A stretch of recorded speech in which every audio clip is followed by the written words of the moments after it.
At the Canadian Association for Equality, we don't believe that one gender can truly benefit at the expense of the other gender.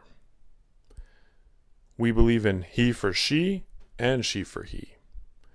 In other words, we don't believe in a gender war. Male or female, we're all in the same boat, and we will either sail or sink this ship together. There's no real competition here because both sexes really are on the same team. One quick way to dispel this idea of a gender war is to remind people that they probably have close friends and family members who are also members of the opposite gender. This is an appeal to the obvious, which actually works quite well most of the time. But at the same time, this is low-hanging fruit. In the event that this argument fails to convince someone, what can you fall back on? How can we know for sure that there's no gender war? Intuitively, most of us understand that there's no gender war, at least on some level, whether consciously or unconsciously. But yet the popular narrative claims that the personal is political, and it speaks directly to women. It begins with an attitude that we're familiar with, the idea of me versus the world. The world's unfair to me. I deserve more out of life. This idea comes naturally to people because it aligns with our own best interests. However, this idea is swapped through rhetorical sleight of hand with the idea of the collective women versus the world. The world is unfair to women, and women deserve more out of life. This creates an illusion of solidarity amongst women, an imaginary sisterhood. With more indoctrination, this idea evolves into women versus the patriarchy, and then eventually matures into women versus men, a profoundly destructive and dysfunctional idea. Can't we all just get along? You know that saying, don't throw the baby out with the bathwater? Well, a mother and father unite in the first place because they share a common concern for the best interests of their children. But yet, even though they agree overall, there will always be some disagreement between them about what's actually in the best interests of their children. When these relatively petty conflicts are blown out of proportion, it's easy to become distracted and get your priorities wrong. That's what a first world problem is. It's a form of distraction and neglect. And frequently this disorientation is encouraged by ideology, spreading it like a disease. The cure for this disorientation is to take some time out from our busy lives to reassess our priorities. We need to begin with the understanding that we're all living organisms, and that as living organisms, our goals and needs and wants are ultimately tied to whatever has helped us to survive and reproduce. The reason that you get hungry is no mystery. It's because you need to eat in order to survive. The reason that holding your breath makes you uncomfortable has to do with the fact that you need fresh air to survive. Our desires and goals and fears generally don't come from nowhere. They have evolved as adaptations to our environment, which have helped us to survive and reproduce in the past. War can be either good or bad for survival, depending on whether you win or lose. So naturally, humans have mixed feelings about war and violence in general. But war is an example of a collective conflict where people must band together and cooperate in order to defeat a common enemy. For war to make sense, you need to have a zero-sum game. And a zero-sum game is economics jargon for a competitive situation. If your side gains, then the other side loses. If the other side gains, then your side loses. War can be motivated by competition for physical resources like food, water, land, or shelter, or perhaps for social resources like power and status. Do you ever wonder why it is that humans value these things in the first place? The obvious answer is that in the past, acquiring and securing these scarce physical and social resources has helped us to survive and reproduce. Hence, men and women all feel compelled by instinct to strive to improve our situation and to reach a higher level on the Maslow hierarchy of needs. There's something very misleading, though, about applying the concept of war to the sexes. This would imply that there must be a zero-sum game between the sexes. But how could there be? What could the sexes be competing for? Could it be the basic physical necessities like clean water, food, shelter, or land? That seems implausible.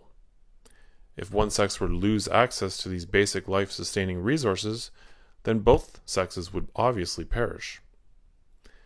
Therefore, we don't have a zero-sum game, so it makes more sense for the sexes to want to share these resources with one another, and that's exactly what they do normally do. But there's one remaining potential for conflict. Perhaps the sexes are competing for social resources like power, prestige, beauty, money, love, respect, attention, praise, or status. If this idea does not already seem ludicrous to you, then it will upon closer examination.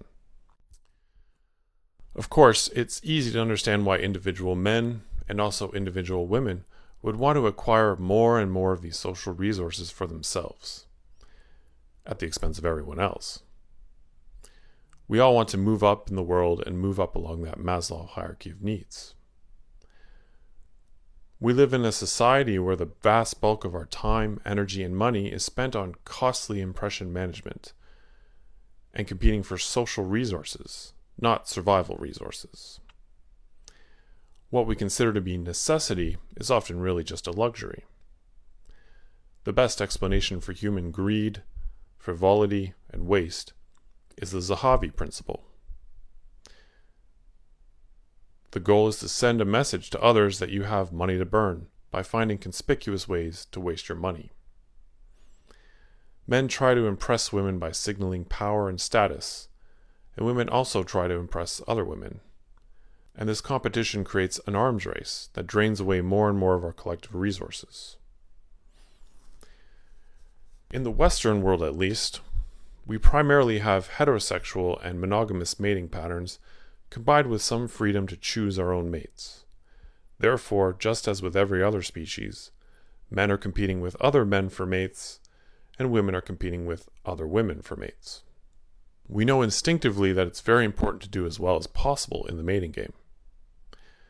The decision about who to share your genetic future and legacy with is the most profound and important decision that an organism can make. To the extent that you have any choice in the matter, you have to make the best choice possible. And people can feel this intense pressure when they wrestle with difficult life decisions like marriage, divorce, having kids, and even having sex. Freedom to evaluate and select our own mates also creates a marketplace.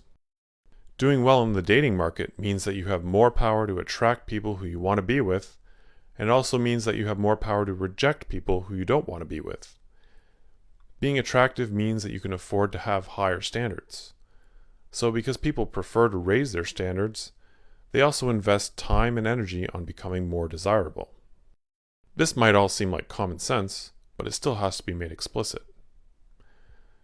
Even though, of course, human values, tastes, and preferences are somewhat subjective and individualistic. Somehow I'm very confident that if you had to choose one, you would choose the apple on the left over the apple on the right. But yet, if you were desperate enough for food, you'd still make do with the apple on the right. But these are just apples, so they're not aware of you evaluating them. An object can't be made to feel objectified, but an analogy with goods and services will be helpful here. At this point, I need to introduce two basic common sense concepts from microeconomics. Those are substitute goods and complementary goods.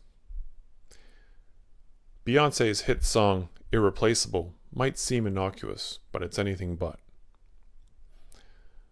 Her song contains at the same time some of the most empowering and profoundly threatening and abusive lyrics that you can find in pop music.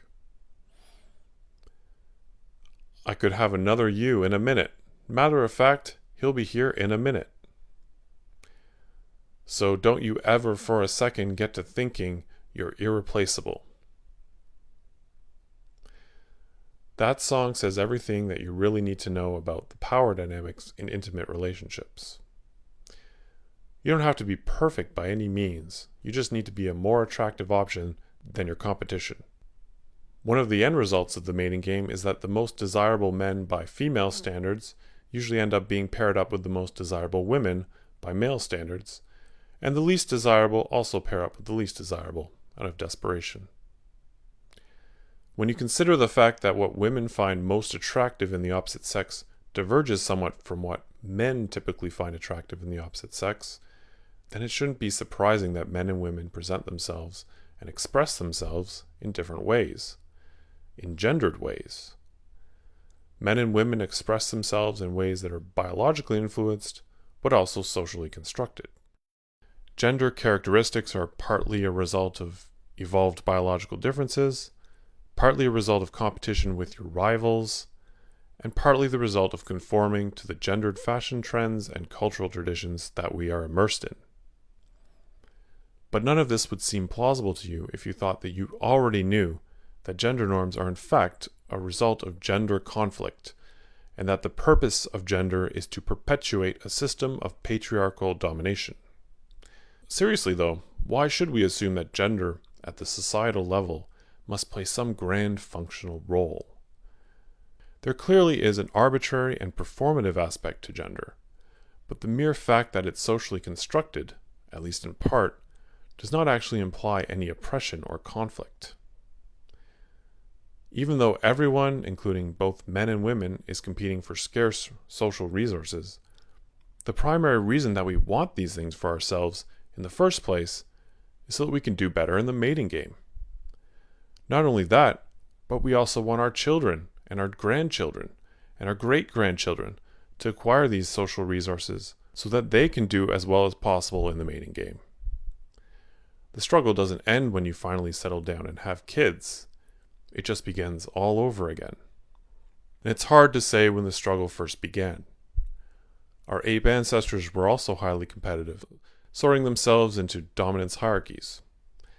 All social species do this. Generally speaking, in the animal kingdom, there are male dominance hierarchies and female dominance hierarchies. A male does not actually have a position or a rank within a female hierarchy for obvious reasons, just as females do not have any status within a male hierarchy. But nonetheless, high-status males do tend to mate with high-status females, and low-ranking males tend to mate with low-ranking females, if they mate at all. The dominant narrative claims that females of our species do actually have a position somewhere within a male hierarchy, and that they need to compete with men for the same social resources. But this is absurd. I mentioned substitution and complementation earlier. Substitution occurs when multiple products serve as potential replacements for each other. You don't want your product or service to be easily substitutable because that reduces its value. Complementation happens when two products fit together and complement each other by mutually increasing the demand for each other. For example, hot dogs and hot dog buns, gas cars and gas bars. You can see how, from this perspective, similarity actually fuels competition and conflict, whereas difference fosters compatibility and cooperation. When it comes to the dating market, men serve as substitutes for other men, and women serve as substitutes for other women. And this applies to gay and bisexual relationships as well. However, men and women also serve as complements for one another. Nonetheless, the popular narrative around gender and gender equality quite literally does treat male and female as interchangeable substitutes, when they should be seen as complements. And that is an error of epic proportions. It doesn't make any sense to be jealous of the opposite sex or to view them as the competition. You've probably noticed that the dominant feminist rhetoric that we're exposed to promises to provide many of these social resources like power, status, and money to women. They even frame equality itself as a resource. They say that they want equality for women, as though equality is something that can be taken from men and given to women. They also talk about advantages and disadvantages, as though men and women are actually competing with each other. The dominant narrative sends the following message to women. I'm going to do you a huge favor because I'm on your side and I think that you deserve better. What I'm going to do for you is take power, prestige, beauty, money, love, respect, attention, praise, and status away from the opposite sex, and I'm going to give it to you because your sex deserves it, and therefore so do you. What do you think? Is that a generous offer? Is that going to help women do better in the mating game? Will it help the children or the grandchildren of women to do better in the mating game? Will it benefit women in any way at all? How could it benefit women when the exact same offer is also being extended to their competitors? The more beauty, power, and status your competitors have, the less you have. The better your competitors do in the dating market, the worse you do. By the same token, would a country be any wealthier if its government decided to print some extra money and give each and every one of its citizens a new $1,000 bill? The answer is no, because money is not actually a resource. It's merely a social construct. You could make a select few richer through that method, at the expense of all the rest, but if the government did that for everyone, then that would simply increase the supply and decrease the value of the currency, as the total amount of wealth remained exactly the same. Within each sex, there is a zero-sum game, but between the sexes, there's a positive-sum game. There's no such thing as what is good for women or what is good for men. That's always just rhetoric designed to confuse you. Today, the common sense view that the sexes are essentially complementary is treated as blasphemy by the powers that be. It's claimed that this view works against women's best interest and is therefore tantamount to misogyny. But in reality, the only people who actually do benefit from a gender war narrative are the gender mercenaries, the gender demagogues, and others who profit from the damage and destruction that conflict between the sexes creates. Having said that, though, it's true that there's a power dynamic and a degree of conflict in every relationship, including close, intimate relationships. This also applies to same-sex relationships. According to the dominant narrative, these individual conflicts should not be viewed in isolation, but as an integrated part of a larger collective conflict. What you are seeing here is not an isolated skirmish between one red ant and one black ant, just resolving their individual differences. If you could see the big picture, you would see a small battle within a larger war between one red ant colony and one black ant colony. Likewise, the dominant narrative says that there's a larger, hidden war which is playing out in the interpersonal conflicts between men and women, and that in order to see this war, one needs to have their consciousness raised. It also says that the power dynamics between men and women in intimate relationships are rooted in male violence against women, and that collectively, all men have literally beaten all women into submission. But this is not the only way to view power dynamics between men and women. If you really want to know who has the most power in a relationship, then don't limit yourself to questions about who is the tallest, the strongest, or the smartest. Instead, just ask yourself which one of these two could probably do better in the dating market. Or alternatively, which one of these two is really the lucky one in the relationship? If there is any large imbalance of power, then that probably means that one of these two people needs their partner more than their partner needs them. And if it's true that one partner is actually too good for the other partner, then that's actually the partner who holds most of the real power in the relationship. This also means that one of them is more replaceable than the other. This is going to be the man roughly half the time, and it will be the woman roughly half the time. It has to be that way, just given that the numbers of men and women are roughly equal. And most of the time, both partners should be roughly equally content with the relationship. When couples fight, a lot of the energy that they expend is in an attempt to convince their partner that they're a really great catch, and that they could do a lot better, and that their partner is really lucky to have them. And meanwhile, their partner is trying to accomplish the opposite objective. You are in a powerful position if both you and your partner believe that you could do a lot better. And if the relationship is going to last, then one partner is going to have to compensate somehow for what they're lacking. Neither sex has any advantage in the mating game, but the dominant narrative itself can actually play a role in it. For example, if a man wants a woman to choose him and stay with him, then he has to somehow convince her that he could do better, but that she can't. For example, he could promise to be very helpful, to work really hard for her, and be responsive to her every need. He can promise to spoil her, and he can try to find ways to make himself useful to her. But that strategy won't work on its own, because that strategy just makes him appear to be needy and desperate. Most men and women understand that it's more effective to play hard to get than it is to act like a lovesick fool. However, what if the man provides the woman with a very clear alternative explanation for why he's showering her with praise and treating her like a goddess? The man can claim to be a feminist, and that as a feminist, he has the moral and intellectual justification to worship women. Implicitly, then, he's not actually as needy and desperate as he appears to be. He would worship any woman like a goddess. That's just a part of who he is. So the basic message is, I can offer you more than other guys can, but it's not because I need you.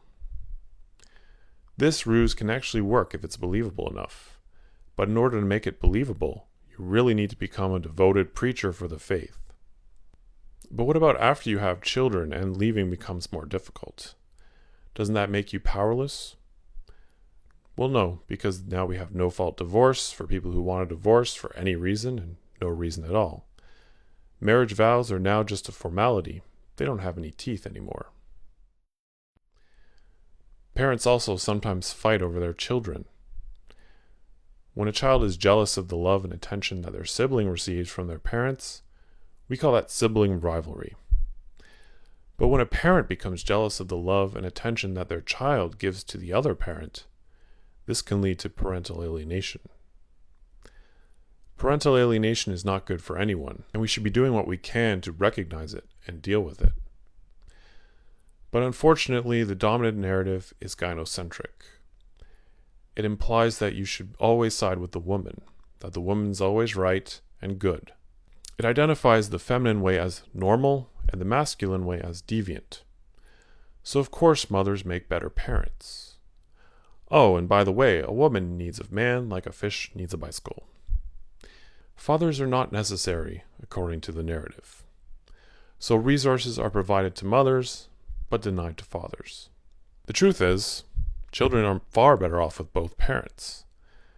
Children do need their fathers. Children with fathers do far better in life than children raised without their father. And fathers also need their children. Fathers who are alienated from their children suffer from depression, alcoholism, homelessness, and suicide. The school system is also gynocentric. Boys who display behavior that's normal for boys are often diagnosed with attention deficit hyperactivity disorder, oppositional defiance disorder, or Asperger's syndrome. The educational system is designed for girls, not for boys, and boys get the message that they don't really fit in. As a result of this, their performance in school is suffering needlessly. The dominant paradigm views consensual sex as rape, mutual flirting as sexual harassment, and fighting and arguing as abuse. This is a faith that says that there are male abusers and female victims, but when it comes to male victims and female abusers, this faith will minimize, deny, and blame it all on men. This faith offers no cogent explanation for the abuse and violence that occurs in same-sex relationships. Just as you would naturally take the side of your friend if they were in a high-conflict relationship with someone else, this faith causes everyone to be extremely one-sided. From this perspective, women can do no wrong and men can't do anything right, because the women are our soldiers and the men are the enemy soldiers. When a man does it, it's abusive, oppressive, and violent. But when a woman does it, it's liberating, empowering, and courageous. From this perspective, it's impossible to acknowledge the reciprocal nature of conflict and harmony in relationships, or see how two people can both be a perpetrator and a recipient of abuse at the same time.